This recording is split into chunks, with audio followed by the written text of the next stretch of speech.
Hola a todos y todas, seguimos con óptica geométrica. Vamos a ver un problema de junio de 2018 de la SEBAO de Valencia y dice lo siguiente.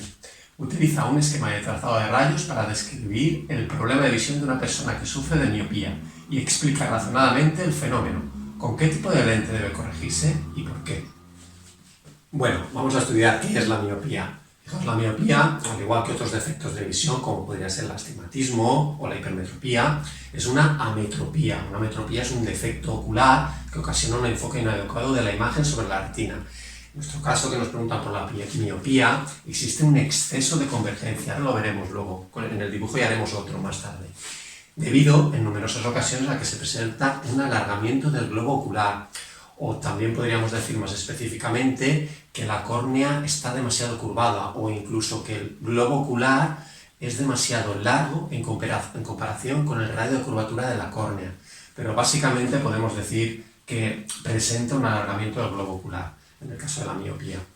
Los miopes tienen una visión borrosa de objetos situados a larga distancia.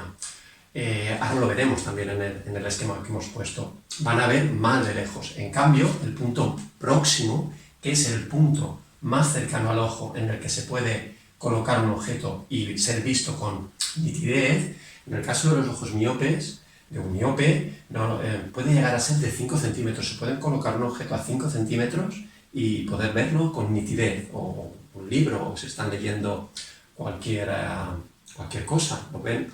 Si se acerca mucho el objeto, lo ven con nitidez. En cambio, en un ojo, podríamos decir, normal, suele ser ese punto próximo de 25 centímetros. Los miopes ven bien de cerca.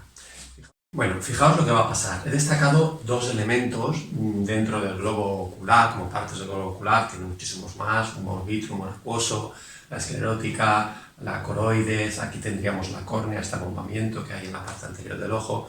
Pero sobre todo he destacado el cristalino, que es una lente biconvexa, y la retina, que es donde se tiene que formar la imagen, donde están las células nerviosas que captarán esa imagen y la transmitirán a través del nervio óptico al cerebro para que lo podamos entender aquello que estamos viendo, es decir, que tengamos una visión correcta de los objetos.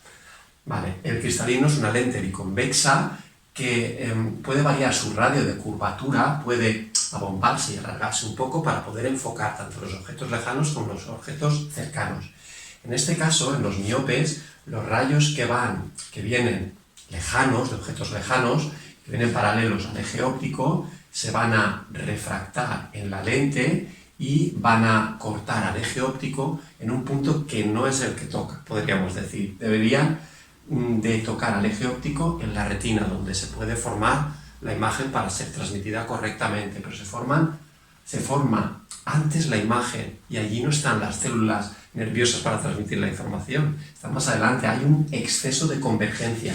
No debería de converger tan pronto los rayos, sino debería de converger un poco más al fondo del ojo, donde está la retina.